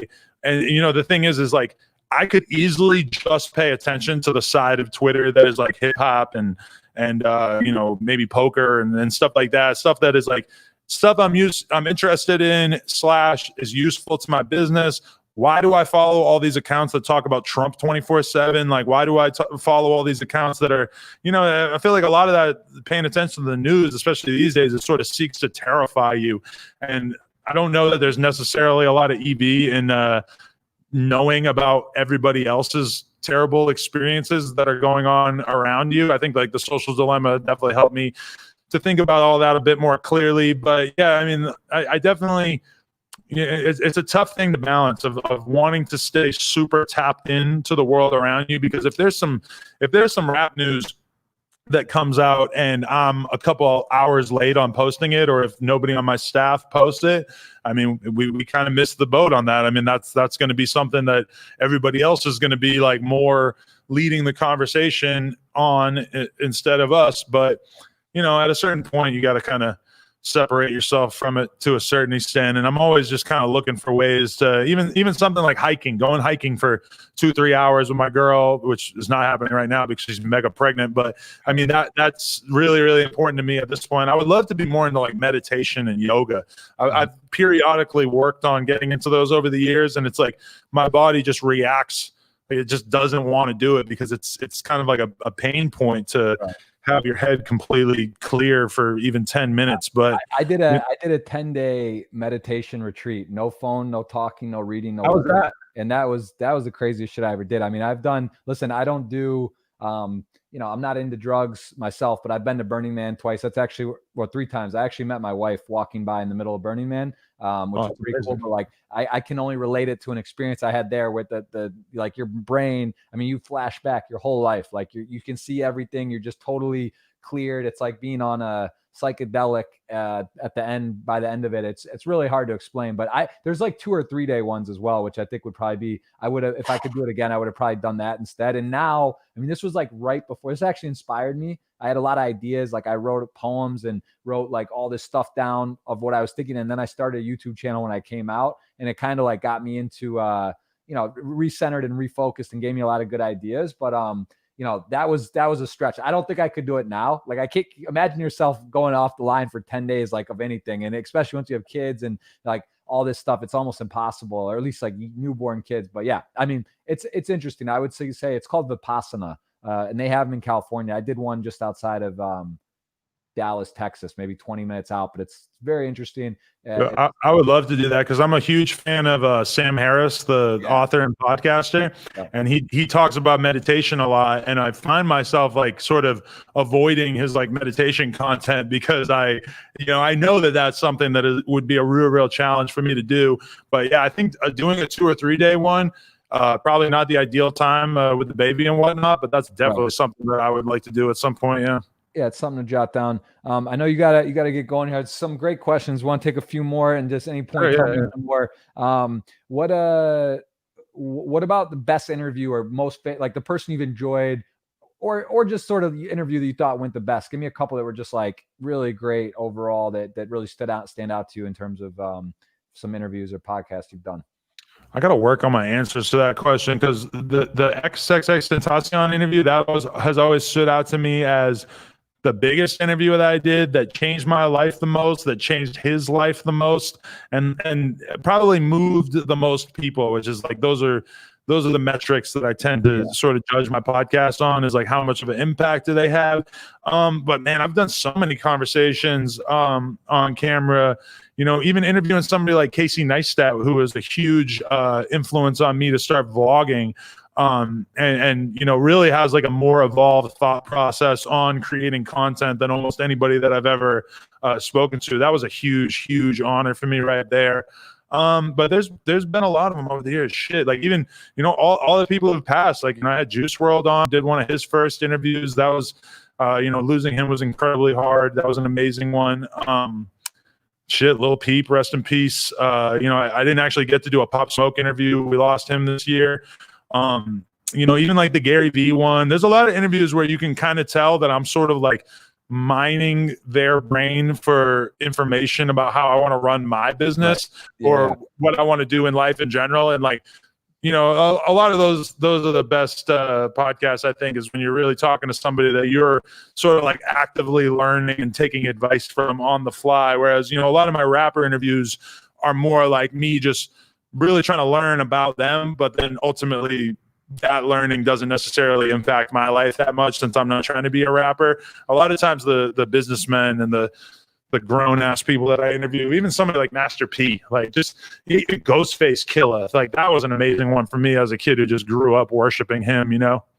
Right. That's yeah. No, I think that's a great answer. I think that makes a lot of sense. A couple BMX questions here as well. What was the worst injury in BMX you had, and were you like where were you ranked? I mean, I don't even know. Like, do they have a by tier, rankings? Like, how were you one of the best BMX riders? Was it just like a hobby? And did you have any really critical injuries or something that sort of slowed you down with that? No, so I was never like a great BMX rider by any means. I was always kind of like a dude who was super obsessed with it and would be out riding with, people who are like oftentimes like basically pros or like really, really top level dudes.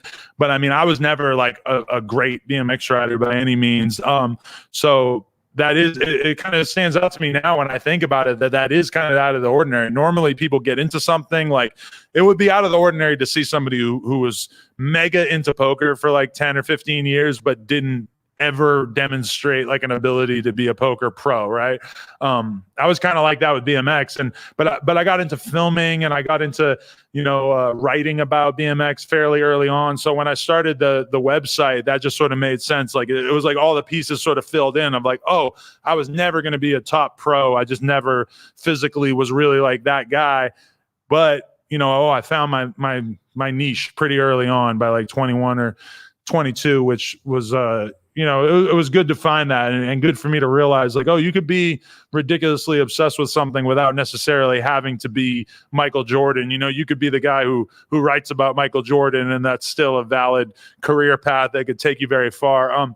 Honestly, my worst injury, like my actual worst injury, was kind of before I knew anything about how to ride BMX, because I went to these dirt jumps when I was like 14, and I still had a mountain bike. Actually, I wasn't even on a BMX bike yet, but there was a jump, and I guess I didn't realize how far this jump was or how big this jump was, and I hit it on my mountain bike, and I literally did, I think, like 2 backflips and then landed like with all the impact on my shoulder. And I broke my collarbone really, really bad, and I had to get like all kinds of pins and shit put in my shoulder to hold my collarbone together. It feels fine now, but that was a really bad one. I remember I got a concussion when I was maybe 22 or 23. I got this concussion, and I didn't know anything about like what I had been doing or how I got hurt for maybe 8 hours, and I was calling my mom over and over and telling her what happened over and over, because I 5 minutes after I talked to her, I couldn't remember the conversation I had just had. So when I think about that, I'm like, wow, I got lucky on that one. And yeah, I would definitely, I still don't wear a helmet, but I would advise anybody who gets into BMX or riding bikes in general, it's a very dangerous thing to be into. So definitely wear a helmet, because these concussions, like I've had a couple concussions in my life, and I can't be sure that my brain would be working better or smoother if I hadn't had those concussions, but it definitely doesn't help. Like a lot of my BMX heroes from growing up, if you were to have a conversation with them, you would sort of realize right away, like, oh, you don't want to get hit in the head over and over. It's very, very bad.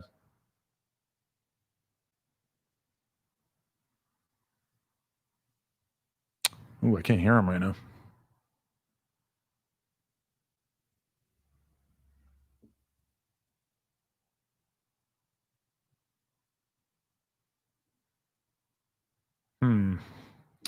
Wonder if they can hear me.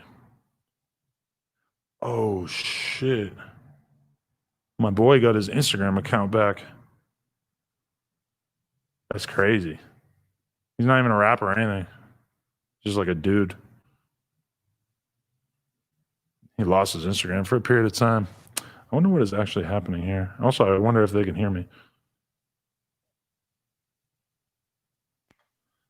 Hello.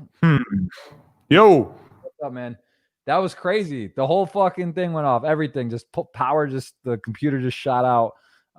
Never had that happen. Oh, dude, I've had that happen to me a few times. I kept talking. I don't know if they're going to be able to hear it. That's great. No, I think they do. It says it's still live, so I think I just got dropped off. But if you were talking about BMX and injuries and your BMX career, that was that works. Yeah. Okay, we're good. All right, let's take a couple more, man. This has been great. I appreciate the time. So let's just do a couple more here, and then we'll, maybe we'll do some more. We'll talk. We'll have to when you win the tournament on Sunday, right before your babies do. It's funny enough. I'll tell you this.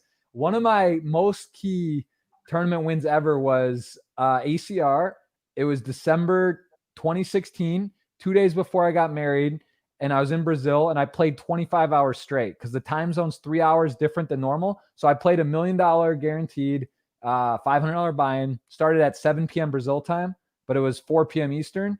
And I had been streaming since like 9 a.m. Brazil time, and I finished at 10 a.m. the next day. So I played a 25-hour stream. I chopped it up 3-way. As a chip leader, I got 141 grand for $500. That was when Bitcoin was like 700 a coin or 750, and I got paid in BTC. And I didn't keep all of it obviously in BTC, but that was like how I got into BTC. And then I kept the chunk and that parlayed it and whatever. But that was, so, right before a big event in my life, a wedding, 2 days before, 25-hour, one of my most memorable streams. And and got, so, hey, miracles can happen. ACR can make dreams. And, I right before your baby, I'm picturing it like right before your baby gets born, you bank attorney. We'll do another podcast if you win it. That would be sick. Maybe if I can mark some hands, I could. I haven't actually done any coaching with anybody besides BBZ, but maybe I could hit you with some hands from it if it goes well, or even if it doesn't go well. Yeah, no, I mean, I love poker. I love talking about poker. I don't mind, and I think it's interesting, especially, maybe we get a group. I don't know where you send them, if it's Discord or whatever, but I like to kind of review that type of stuff and look over hands, and it is interesting. It's also interesting to get different perspectives and see how people think about hands and its population tendencies, and I think it's valuable always when you talk to someone about poker, just to kind of see like how they think about the game. So yeah, for sure. All right, let's take a couple more, and then we'll let you ride off and continue on here. Let's see. A lot of poker questions. What about new challenges for you this year? Is there anything that kind of stands out as specifically that sort of came up COVID related or otherwise, like anything that really that's sort of been like, wow, this has been a hurdle. This has been hard to sort of deal with? I mean, running like absolute dog shit on the poker tables for the past couple months has been a challenge for sure. I've been getting fucking smashed, but that's okay. The EV line still looks good, so I got to keep reminding myself of that every time I redeposit. The baby is definitely one of the hardest things in poker, the to not be results oriented, because especially when you can see your EV, if you're losing, or the reverse, if you're winning but you're not really playing well, it's easy to kind of think you're playing well. And I don't know how your girlfriend is, but I know my wife, she doesn't care if I lose kings to ace 2 suited all in pre-flop for the chip lead. Like, she just wants to know, how did it go? She's not interested in like the actual how it went down. So it's a bit tricky. Like, people are so result oriented in poker. My girl has such a funny reaction to it, because the way that she describes poker is, she's like, because I usually only play on Sundays, or sometimes I'll get a session in like, a Tuesday or a Friday or whatever. But I usually just like wake up early on Sundays and we'll just play all day. And she's like, you're so happy and so excited all day, and then the end of the day, you're almost always bummed. I'm right. like, I'm like, that's poker for you right there. It's like a fresh canvas, the Sunday, especially with the bigger prizes, big pool, and you get in there and the possibility is could be whatever. And it's like golf too. I don't know if you golf at all. I barely golf, but that I hit like one great shot or something every once in a while. I'm really bad, but it's exciting to me. Like if you hit that big score, you get deep. It does keep you coming back. What about sports? BMX, I missed your answer, but I'm sure, I know you did BMX. Is there any like basketball? Do you play pickup? Do you like any stuff to mess around with? Nah, I lift weights and do cardio type stuff with my trainer. I'm really into working out, but no, I there's a big part of me that like wants to get back into jiu-jitsu, because I did that for about a year in 2010. I don't know that I necessarily like have enough time to carve out for it. At this point, I feel like I'm just kind of trying to like maintain a state of athleticism without necessarily like going to the extreme and like really, I like there's only so many hours in a day, and I feel like so many of my hours are already kind of spoken for. So yeah, I don't play any other sports, although like I just have such a propensity for getting addicted to sports or like any kind of competition. Like there's a big part of me that wants to literally like play poker every day, and I have to like physically stop myself from doing so, because it's just not the best use of my time. But like moderation is a real challenge for me when it comes to all the stuff I'm into, because there's a part of me that wants to go ride bikes with my friends every day. There's a part of me that wants to like, make YouTube videos every fucking day. And like, I just at a certain point, like I almost don't want to like dip my toe into certain things because I know that I'm just going to fucking get way too into it. Yeah, you know your personality. I'm the same thing. That's what I was saying about hobbies. Like it's hard because at some point you look around and you're spread so thin. The day gets away and you're like you're doing a little everything. I definitely can relate with that. All right, to close out here, I want to just have you run me through some of these channels and what people they can follow you on. So we got you on Twitter, Adam22. There's also the No Jumper Twitter as well. And how active are you on both? You have a team? Are you posting for yours? Are you posting on No Jumper as well, or do you sort of have like a team that does your Instagram and Twitter? You know, what's the best way to follow along with you personally? Is it your personal pages, Adam22, or yeah, if you want to see what I got going on, my personal socials are probably best. If you want to stay up on sort of like more overall like hip hop type stuff and everything, then probably the No Jumper socials are best. God, I just realized that Blueface video I was talking about is officially out. Where's that? But yeah, probably that's on YouTube, the No Jumper, Instagram, Twitter. Probably the best places to be at. Is it on the No Jump? It would be on No Jumper or yours, or it goes kind of both? You do repurpose clips and stuff amongst both of them, or? Yeah, I mean, if you're interested in me as a person, or in particular, like any kind of poker content, like No Jumper at this point, the stuff that we're covering is sort of like way beyond most of it doesn't really have that much to do with me on a personal level. So I guess I would say that the socials is probably for my personal socials. Yeah, and I haven't posted on my own YouTube channel in a while, but I got to get back on there. Yeah, it's it's one of those things, right? It's great. That's what I love about YouTube. That's what I love about podcasts, because you get the content, you do it. It's almost like a journal, a way you can remember, and you get to talk to people, and it just makes a lot of sense. I think podcasting is an amazing thing, and it's very cool to see you build it up and have. It's crazy. You have 1,000 roughly, right? That's just a ballpark, but maybe done 1,000 or more depending over the years. And I think if you're going to give advice to someone, let's just take podcasting. Someone says today, you know what? I'm expert in pogs and whatever. They have people. There's a niche for it. What would you tell to someone who wants to start a podcast? What would be your advice? I mean, really, the whole thing, like when I started podcasting, it was a lot easier because there were so few people really doing content in my niche. Whereas now, almost any niche you could look at, you would have to be like, oh, there's this person, there's a lot of people doing good content. Like if you were to want to be, the poker YouTuber, it's going to be a challenge. You're going to have to figure out what makes you more interesting or better suited than a lot of other people out there who are trying to do the same thing. I think that the key is just to, try to find something that's not necessarily being addressed. Like, there's a, if somebody were to try to get into like doing hip hop content right now, I feel like probably their best bet would be to be really intertwined with some up and coming artists that maybe are not necessarily being noticed by the mainstream sort of outlets yet. And just, anything you can do to try to make that stuff, or to try to make something that other people can't, right.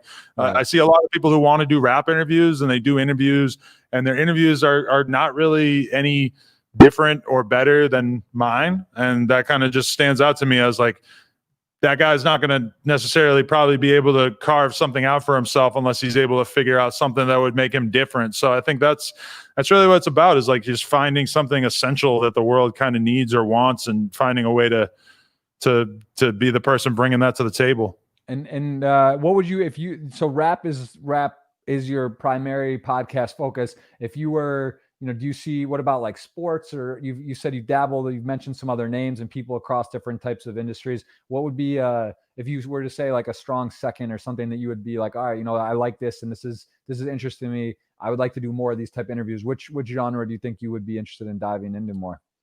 I mean, I'm definitely the porn thing is, I'll hit you with the game plan off camera, but it's basically, there's an interview component in this new porn thing that we're doing. I would say that if anything, I wouldn't say that I'm aspiring to create more content at this point in my life. If anything, I'm kind of trying to just like do a good job with the stuff that I am doing, and then pick and choose my spots in terms of what I'm trying to bring to the table. Because I don't necessarily I don't know, like there was definitely a time in my life in which I was basically trying to structure my entire life so I could create more content. Right. And I would say that at this point, I'm kind of just trying to like make the amount of money that I feel like I need to make and just basically do as good a job as possible with the content that I am creating, you know? And do you believe there's a number, like people say this and it's like, seems like, it's never enough. That's kind of what happens. You kind of level up in whatever you're doing. And that's just it's about a game, right? You want to be successful, have money. Do you have a number in mind where you're like, all right, if I do this, I'm going to tone everything back. I'm just going to do this. Or do you just kind of keep going? Do you think like that? Or do you have like a milestone or certain thing, or is it a certain items or things that you want? Like, how do you kind of forecast for what your goals are in that way? Or do you just not think of it that way?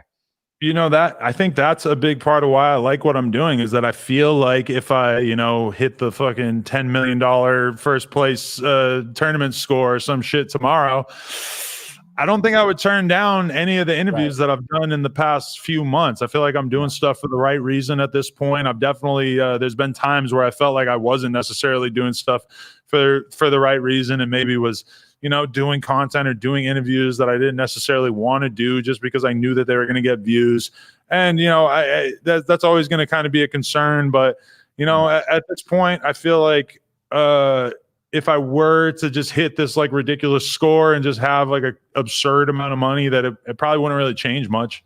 Right. I feel like I would probably be doing exactly the same thing I'm doing now. So that's the dream. That's what it's about. I feel the same. Like when you're able to do what you love, and it's like one or something isn't going to move the needle. If you hit the lottery or hit something at some point, like that's ultimately, I think that the hardest thing, and we covered a bit, is about balance. It's like, all right, it's not, the money's good, you're secure, but how do you kind of find a way to make sure you're balanced in all areas? And I think that's something that humans, and no matter how successful or not, it's hard to find that where you can balance everything with the right way. Because it's easy to get kind of skewed in one direction, right? Be lazy, if you will, with your work, and maybe more family, or if you're not spending enough time with family and you're doing too much work. So I think that's always something that is a constant battle. All right, well, let's give this giveaway. Well, it's been a pleasure to have you on. I appreciate the time so much. And this is a kind of up and coming podcast and brand new. So this isn't, I'm not going to get no jumper numbers, but again, I hope you guys learned something about Adam and got to kind of get a different look into his world and check out his stuff.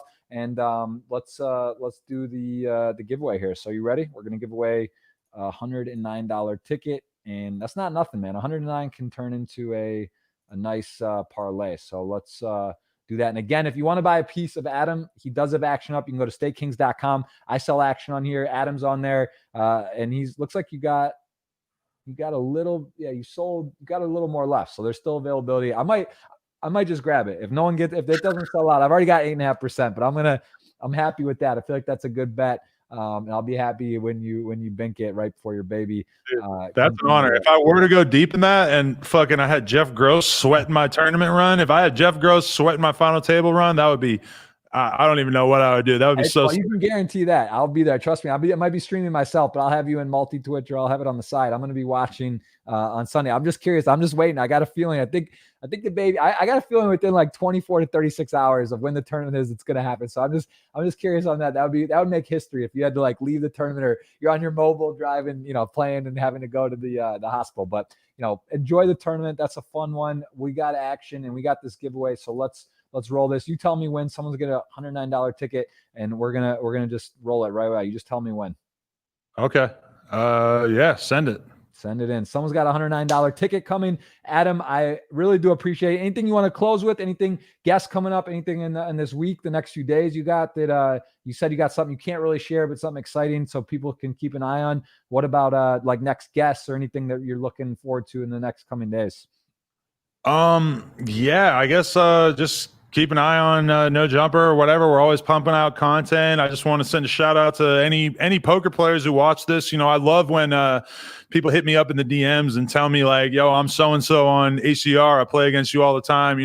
I really like connecting with all the different poker players and stuff. And just basically shout out to everybody who watched this, who still is keeping the poker dream alive, because I'm a huge fan. I'm almost kind of embarrassed with what percentage of poker takes up in my brain. Well, there you go. Well, you guys heard it. You got all the socials. You can follow him on Instagram, Twitter, all the good stuff. He's got a Twitch channel, as we see here, adam22. He will be streaming on Sunday. that big Venom event. So I'll be that's a big guarantee, big prize. So I'll be in there as well. And we've got the winner right there. I just rolled it, and we already messaged him. Lost Boys, is that B282? Lost Boys 82 got the $109 ticket. And again, Adam, I appreciate it, man. Best of luck in the tournament. Best of luck as a dad, and best of luck on the continued success of your podcast and endeavor. So thanks for the time. Yeah, thank you so much, Jeff. I appreciate it, for real. All right, man. Thanks, guys. That's adam22. We'll see him very soon in the streets on Twitch and otherwise. And we got big podcasts 2 next week. 99 Josh Luber, CEO, founder of StockX, absolute animal. And then number 100, a very special guest as well. We'll announce that coming this week, but we'll hit the 100th episode and looking forward to the next coming week. And this will be out on iTunes, Spotify, all the different outlets. You guys can check it out. And again, follow Adam on the socials. Appreciate him for the time, and we'll see him soon. Thanks so much, man. Appreciate you. Thank you, bro.